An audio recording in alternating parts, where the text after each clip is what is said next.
నమస్తే. భగవద్గీతలో 13వ అధ్యాయం క్షేత్రజ్ఞ విభాగ యోగంలో 2వ శ్లోకం. క్షేత్రజ్ఞం చాపి మాం విద్ధి సర్వక్షేత్రేషు భారత క్షేత్రజ్ఞయో జ్ఞానం ఎత్తజ్ఞానం మతం మమ. సో భగవానుడు ఈ అధ్యాయం మొదలు పెడుతూనే ఈ శరీరము క్షేత్రము, ఆ క్షేత్రాన్ని తెలుసుకునేవాడు క్షేత్రజ్ఞుడు అని మొదలెట్టారు. అయితే ఇప్పుడు ఏమంటున్నారు? క్షేత్రజ్ఞం చ అపి మాం విద్ధి సర్వక్షేత్రేషు భారత. సో అర్జున, భారతాన్ని సంబోధిస్తున్నారు అర్జునుడిని.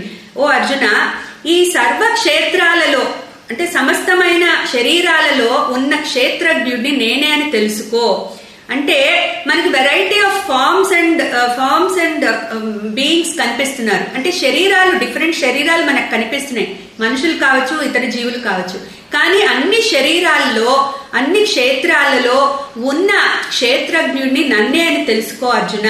అంటే the entire life living beings are pervaded by a single consciousness, అది పరమాత్మ.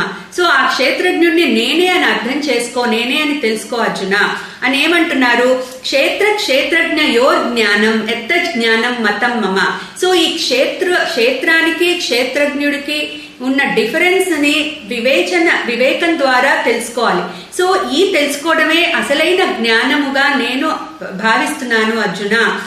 ఎత్త జ్ఞానం మతం మమ అంటే నా అభిప్రాయం, అన్ని నాలెడ్జ్ లోకి కూడా ఈ క్షేత్రజ్ఞ విభాగము అనేది ఏదుందో ఆ నాలెడ్జ్, ఆ జ్ఞానము అసలైన జ్ఞానము, అది నా అభిప్రాయం అని చెప్తున్నారు భగవానుడు. సో ఇక్కడ క్షేత్రము అనగానే మనకు కనిపించే స్థూల శరీరము, మనస్సు, సూక్ష్మ శరీరము, అట్లాగే దానికి అసలైన కారణం ఏదైతే ఉందో మనకి ఈ లివింగ్, ఇక్కడ మనము ఎగ్జిస్ట్ అవ్వడానికి కారణ శరీరం అంటారు. సో ఈ 3 శరీరాలు కలిపి క్షేత్రము అని చెప్తున్నారు. సో ఇవన్నీ కూడా మనం ఒక్కొక్కటి ఓవర్కమ్ అవుతూ మనం సెల్ఫ్ ని తెలుసుకోవాలి. సో ఆ జ్ఞానాన్ని భగవానుడు ఇప్పుడు ఇక్కడ ఇవ్వబోతున్నారు. క్లీం కృష్ణాయ నమః.